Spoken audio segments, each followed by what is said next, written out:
पूरी दुनिया में मशहूर, भारत की सबसे बड़ी और पुरानी, राष्ट्रीय और अंतर्राष्ट्रीय पुरस्कारों से सम्मानित नौटंकी लोक संगीत की पहचान गंगा प्रस्तुत करते हैं अपनी नई नौटंकी।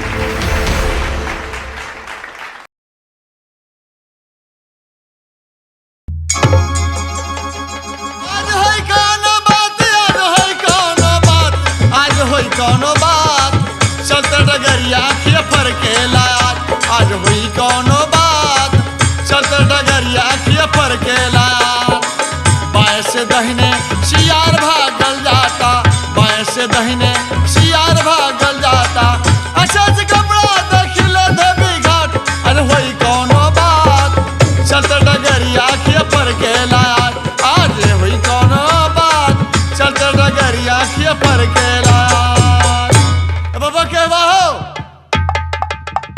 साहब प्रणाम। खुश रह बाबा, तारे के बोलो नहीं है खाती कि दुनिया ठीक कह रहा कि ज्यादा रोटी बड़ा मीठा होला। देखे ना, जब हम यात्रा करके निकलनी है घर से तो देखा नहीं बाएं से दाहिने सियार निकल गई, कुछ दूर और आगे बढ़ के देखा नहीं तो धोबी भाई अपने घाट पर बड़ा सुंदर वस्त्र धोकर पसरने वाले हैं। शायद हमके एहसास होता कि हमारे घर में कोनो मंगल कार्य जरूर हुई। कोनो शुभ कार्य के लक्षण है बाबा। देखो अपन द्वार पर केहू आवे वगैरह सम्मान पूर्वक नाश्ता पानी करा के अगर बाद हमारे खबर करियो, हम चलते नहीं बैठ के थोड़ा आराम करें। ठीक बता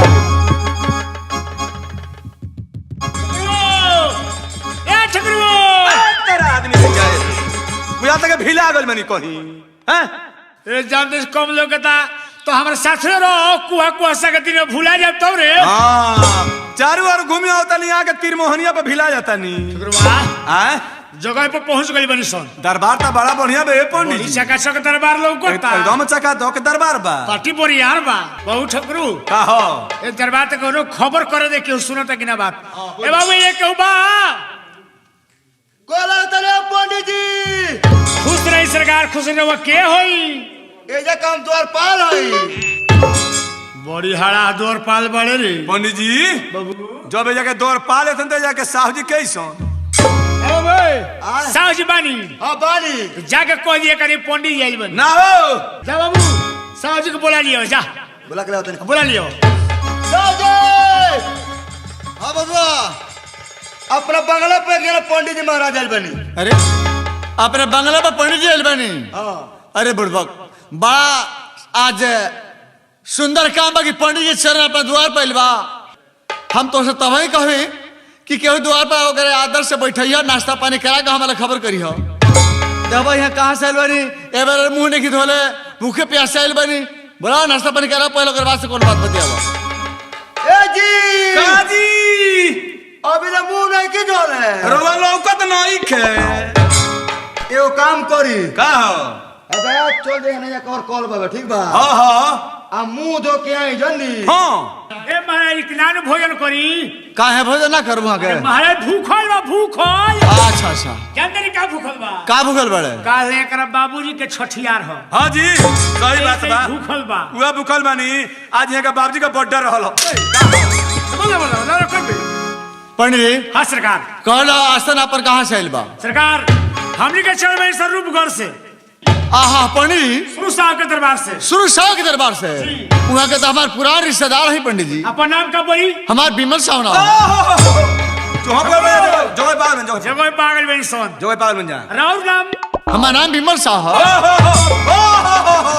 वो बात हो ये बात पंडित जी कहला अपन आसन हमारे दरबार में काहे खातिर आइल हो। ए सरकार सुने में आई बा हमनी के करवे को बाबू बानी जन शादी करे जोग हो गल बन।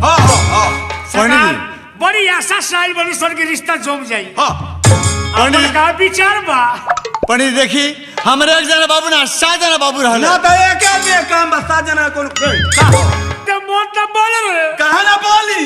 अरे बगल होई बेकार है तो लड़की बड़ी है को 7 जना कौन काम बाजा।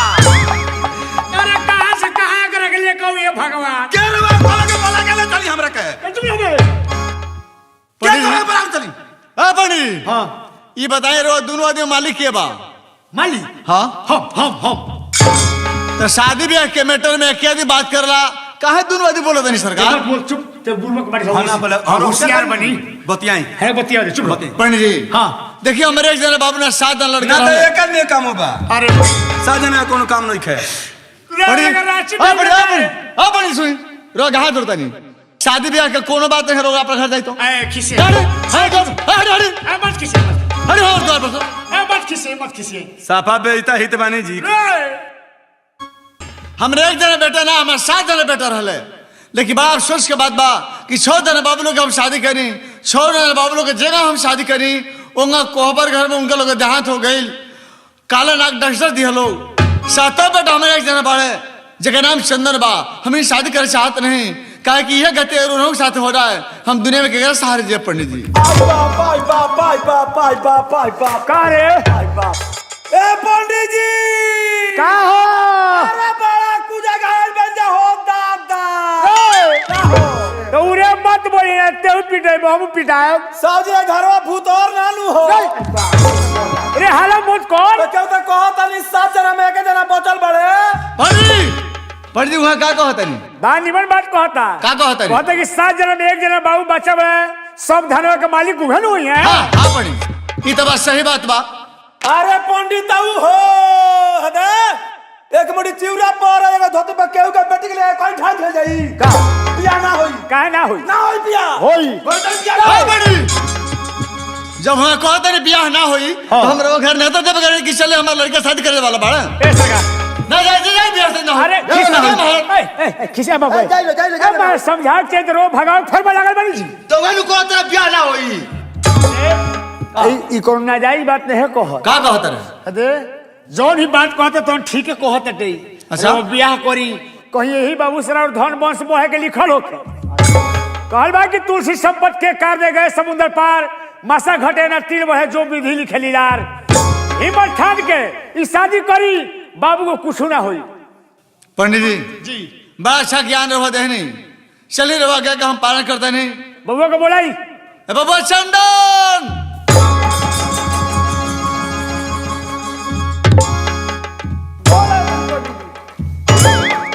कहो होने कर प्रणाम कइला हो एने गोल लगला हो इतना खराब बन के हमरा के देखा के खींच लेला हो पंडित जी बबुआ में दोस्त बा कब के करे में दोस्त बा बबुआ चीन गलिए कि तू कौन जात हो हां बना बड़े आदमी छु छु नर कहीं का है दे ए पैरा वाला तो लोग बड़े आदमी ना कह दी तब कैसे होला बड़े आदमी कहवा खातिर रोहन विचार चाही तब लोग बड़े आदमी कही बबुआ देंगे ठीक ठाक लोग को तनी हाँ हाँ अरे तो बबुआ के चला के हाँ हिला के हाँ उठा के हाँ बैठा के हाँ तो देख आज काम लगता बाबू का निहुराइयो के देखे बा माने बना हटी पहले ने ए बाबू हाँ है ना आइबो का है ना आवा मुड़ी मुड़ी निहुरावा नीचे में है